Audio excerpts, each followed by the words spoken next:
Good morning, welcome to news analysis. నేను జ్యోత్స్న. డిస్కషన్లోకి వెళ్లే కన్నా ముందు వివిధ పత్రికల్లో వచ్చిన వార్తా కథనాలను ఒకసారి చూద్దాం. తెలంగాణ వార్తా పేపర్స్ చూసినట్లయితే ముందుగా ఈనాడు. ఇక్కడ మనకు బ్యానర్ ఐటంగా ఈ లోక్సభ నియోజకవర్గాల పునర్విభజనను జనాభా లెక్కల ప్రాతిపదికన చేపట్టి దక్షిణాది రాష్ట్రాలకు అన్యాయం చేస్తే అది తీవ్ర సంక్షోభానికి, తిరుగుబాటుకు దారితీస్తుందని, దాన్ని అంగీకరించే ప్రశ్నే లేదని ముఖ్యమంత్రి రేవంత్ రెడ్డి హెచ్చరించారు. ఈ వార్తను జనాభా లెక్కన సీట్లు పెంచితే తిరుగుబాటే అన్నటువంటి హెడ్లైన్తో, పునర్విభజనతో దక్షిణాదికి తీవ్ర అన్యాయం జరుగుతుంది, ఈ రాష్ట్రాలను నిర్వీర్యం చేయాలన్నదే బీజేపీ కుట్ర అంటున్నారు సీఎం రేవంత్ రెడ్డి.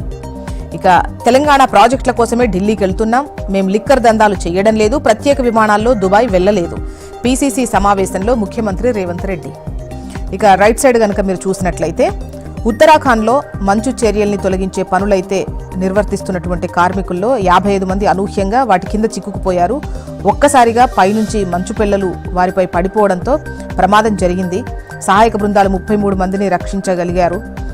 మిగిలిన 22 మంది ఆచూకీ కోసం ముమ్మరంగా గాలింపు చర్యలైతే కొనసాగుతున్నాయి. ఈ వార్తను మంచు చర్యల కింద 22 మంది, ఇప్పటికే 33 మందిని రక్షించిన బలగాలు. ఉత్తరాఖండ్లో ప్రమాదం.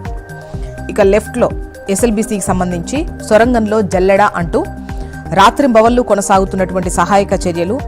తొలిసారి టీబీఎంను దాటి మొదలైన అన్వేషణ, జీపీఆర్ పరికరంతో పలు అనుమానిత ప్రాంతాల గుర్తింపు, ఆయా చోట్ల తవ్వుతున్న నిపుణులు.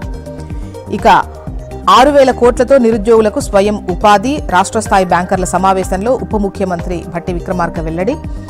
ఒప్పందం కుదుర్చుకుంటారా లేదా వాడివేడిగా భేటీ, అర్ధాంతరంగా ముగిసిన చర్చ. జెలెన్స్కీపై ట్రంప్ ఆగ్రహం, మీ తీరు మూడో ప్రపంచ యుద్ధం తెచ్చేలా ఉంది అని చెప్పేసి ట్రంప్ అన్నటువంటి విషయాన్ని ఇక్కడ హైలైట్ చేశారు. ఒప్పందం కుదుర్చుకుంటారా లేదా అన్నటువంటి హెడ్లైన్తో. నెక్స్ట్ ఆంధ్రజ్యోతి. ఇక్కడ కూడా దక్షిణాది రాష్ట్రాల తిరుగుబాటు తప్పదు, జనాభా ప్రాతిపదికన లోక్సభ సీట్లు పెంచే కుట్ర జరుగుతోంది అని చెప్పేసి సీఎం రేవంత్ రెడ్డి అన్నటువంటి విషయాన్ని ఇక్కడ హైలైట్ చేస్తూ బ్యానర్ ఐటంగా ఇచ్చారు.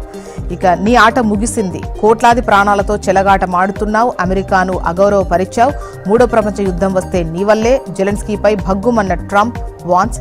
శ్వేత సౌదన్లో విలేకరుల ముందే అమెరికా యుక్రెయిన్ అధ్యక్షుల వాగ్వాదం. నేను మొదటి నుంచి ఒంటరిగానే పోరాడుతున్నా, మీకు కాదు అమెరికా ప్రజలకు ధన్యవాదాలు జెలెన్స్కీ.